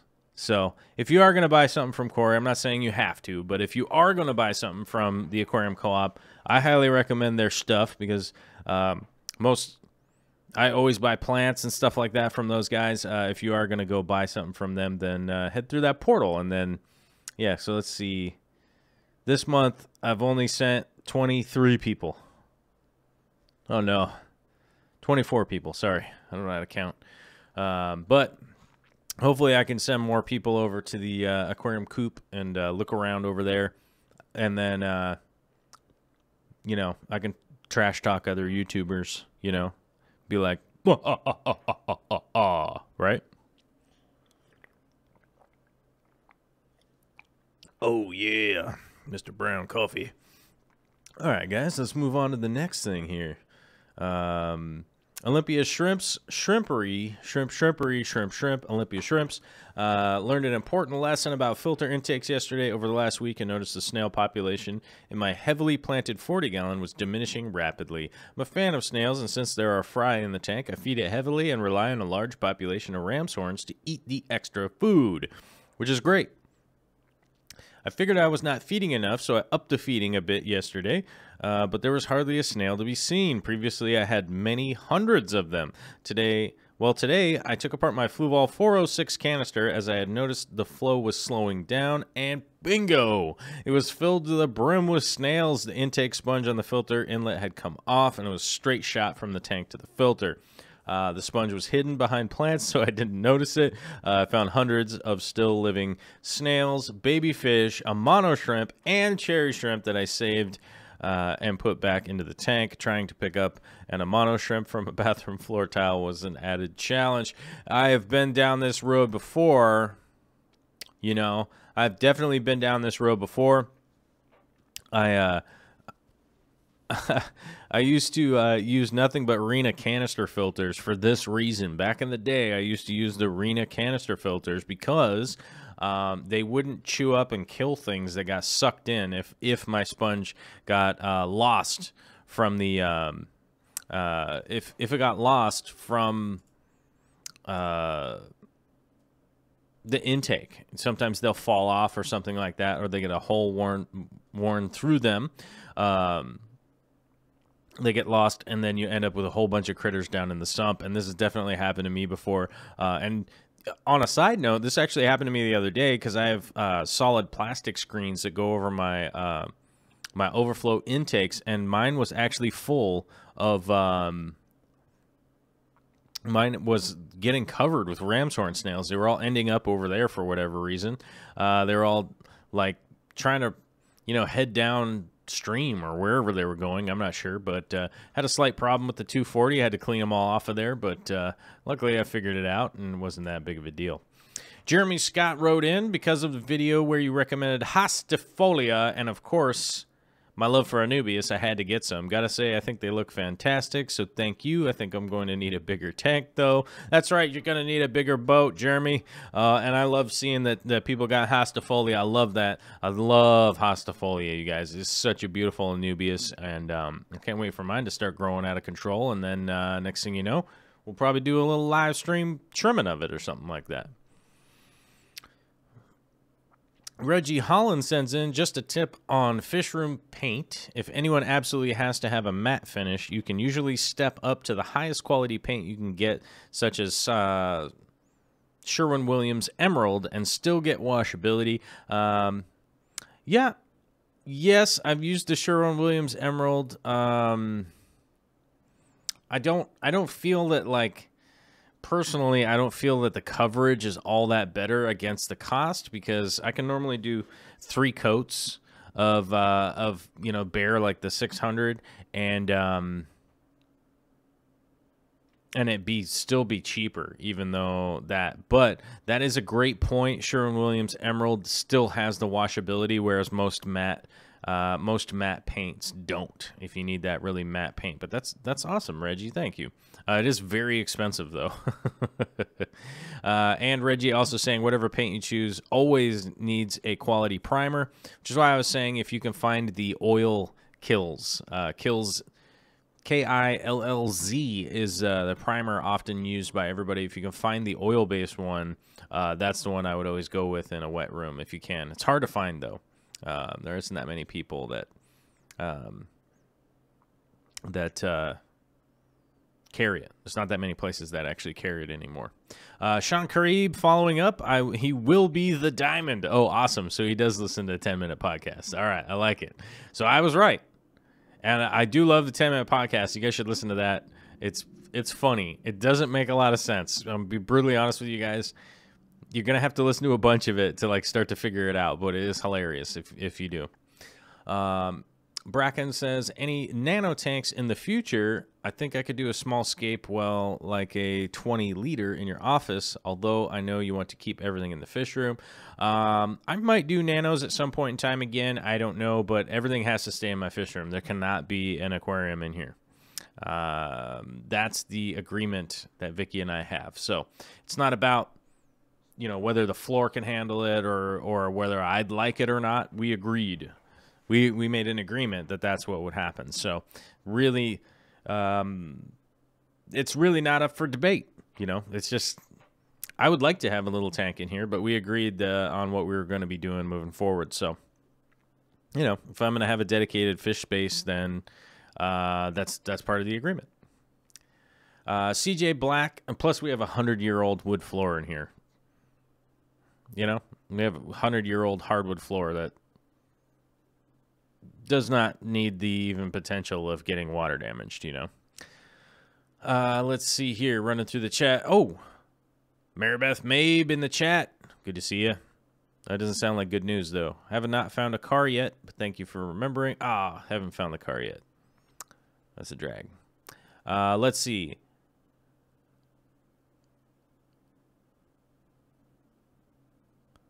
Potato said he tried to use your portal, but the tag looked like it was gone by the time I checked out, so I don't think you got the credit, but it was a big bill. Oh, man. Freshman Aquatic says, Corey has 170 of my money and I have 170 of his plants. Well, that's actually a good deal. He does have good plants, man. I wouldn't work with the guy if he didn't, you know, which he does.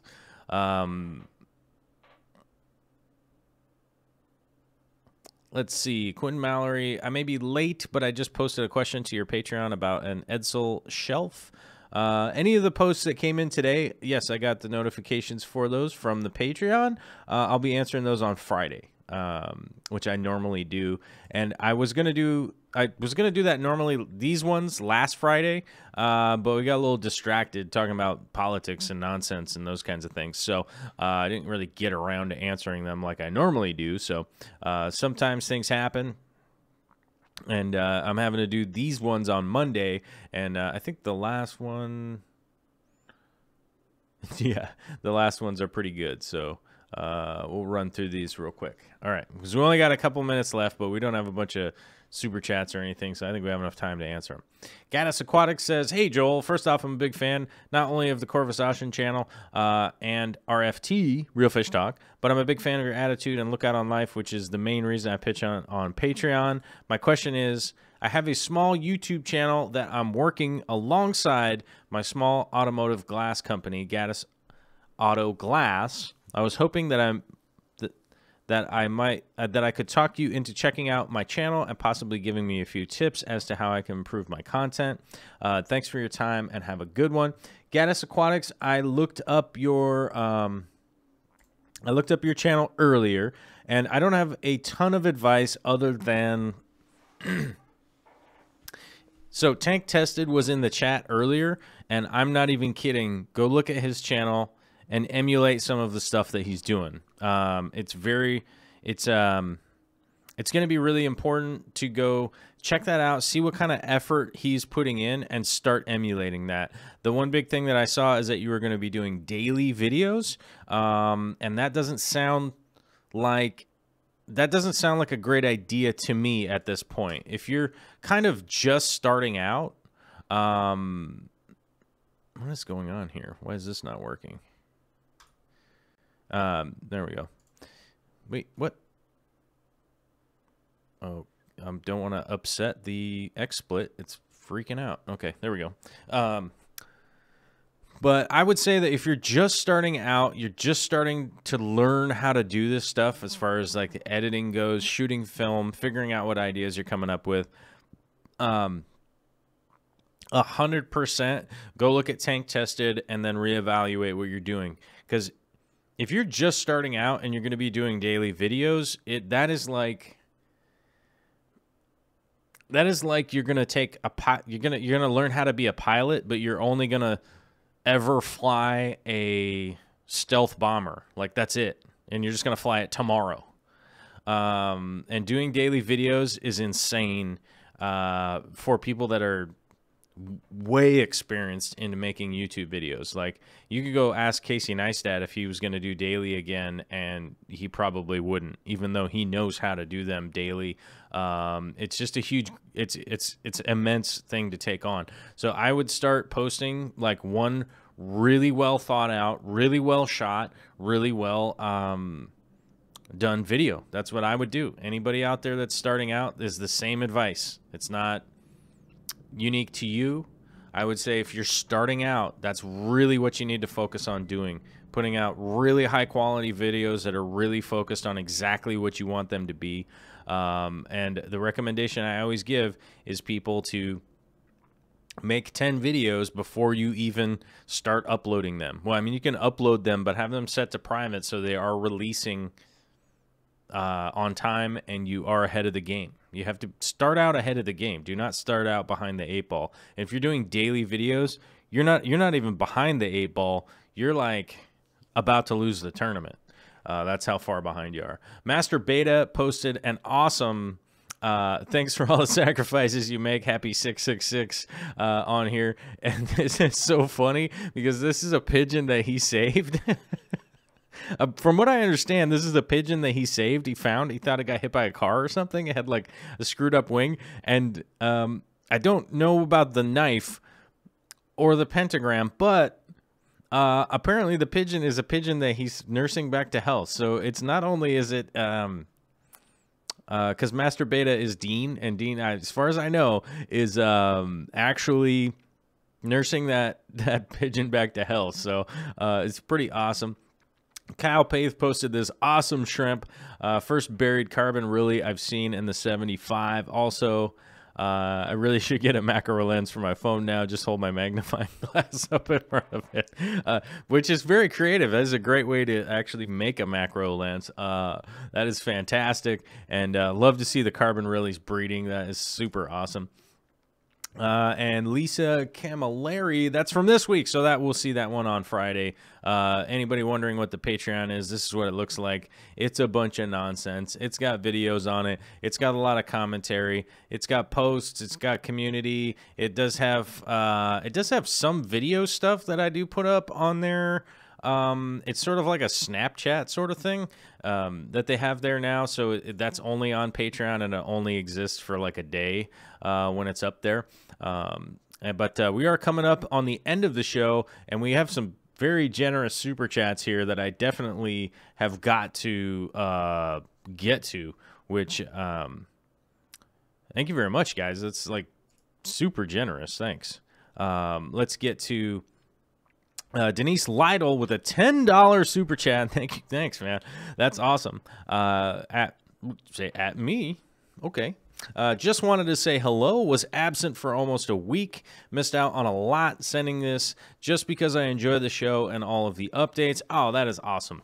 Like I said, hopefully tomorrow I'll have the acrylic sump building video for you guys. Like I said, I didn't quite get it finished today, so I was hopefully going to do that on the show today, but hopefully you guys will be able to check that out this morning, and Real Fish Talks tomorrow afternoon, that's going to be fun. It's going to be a fun one with Corey and I, and I think Jimmy is going to be there too, because he's normally behind the computer, and yeah. But we did miss you, Denise. I didn't think that you were gone. But don't ever go away. You can always take breaks, you guys. You can always take a vacation. You know what I mean? Oh, is that a dove? Oh, okay. I thought it was a pigeon. It's a beautiful dove. It's not a pigeon. But hey, everyone always take breaks, but don't ever go away. You know what I'm saying? Ed's Fish says, man, I wish I was rich. I really want to send Joel to the Amazon with Corey. He would love to see his take on it and his artistic view of it all. I would love to go to Peru, you guys. I hope to make that trip. We'll see how it goes. I just don't have any money to do it. So that's where we're at. Otherwise, I'll just keep making videos and making shows and doing all this fun stuff while everyone else is gone. We have a super chat here from Reggie Holland, $1.99. He's taking advantage of the iPhone action, you know what I'm saying? Says, keep it up, bro, and can't wait to see the koi pond. I can't wait to see the koi pond either. I'm going to freak out. When water hits the koi pond here, once that's built, I'm going to freak out. I'll probably dance. I'm probably going to dance a jig. You guys, I dance a jig for no reason at all, and I'm definitely gonna freak out when that goes. I'm so excited for a koi pond, and the aquaponics and all the cool stuff I'm working on is so great. I wish I could release some of the video for that stuff, but not yet. Hopefully like I said, the acrylic video will be tomorrow. We have a $10 super chat from the Fishy Mailman. It says, enjoy the rest of your night. May the force be with you and the overhauls. I must go cook steaks and dinner and such. Great stream. Thanks for all that you do. I did get I got a post. Where was it? Where did that go? Other? Oh. Yes, I do have a message from the Fishy Mailman and a super chat from the Fishy Mailman. We'll definitely be getting to that, as he mentioned. He sent that in during the show, and I'll be addressing that later this week. As a quick reminder, you guys, our biggest fan, Caleb Overhauls, the #1 fan, is a 7-year-old boy out in Montana, having to drive back and forth from Colorado to Montana for treatment and all that kind of stuff. We have been sponsoring as best we can. There is a GoFundMe coordinated for that, and they'll post it into the chat. It's always around our hearts to help out and try and get that, just kick the crap out of leukemia and get it all handled and get it all sorted And yeah, I just want to hit that up at the last couple seconds here before we go ahead and sign out for the day. But check out the Overhauls family and whatnot. I do have some hopefully exciting kind of cool stuff coming their way, which fingers crossed should be a lot of cool stuff going on. Yes. So in our hearts, in our minds, Overhauls. Thank you very much to all of our moderators today. If I missed your chat, I'm very sorry. I don't do it on purpose. There's just a lot of stuff going through. A great way to get a hold of me is send me an email, go to the Patreon, or just post a comment down below, and I'll do my best to respond to everything that I can. Just once again, thanks everybody for coming out today. Have a fun Monday out there. Don't go super crazy, and don't forget, don't light off any fireworks in the dark because it's scary as all get out. And have a great night out there, everybody. Later.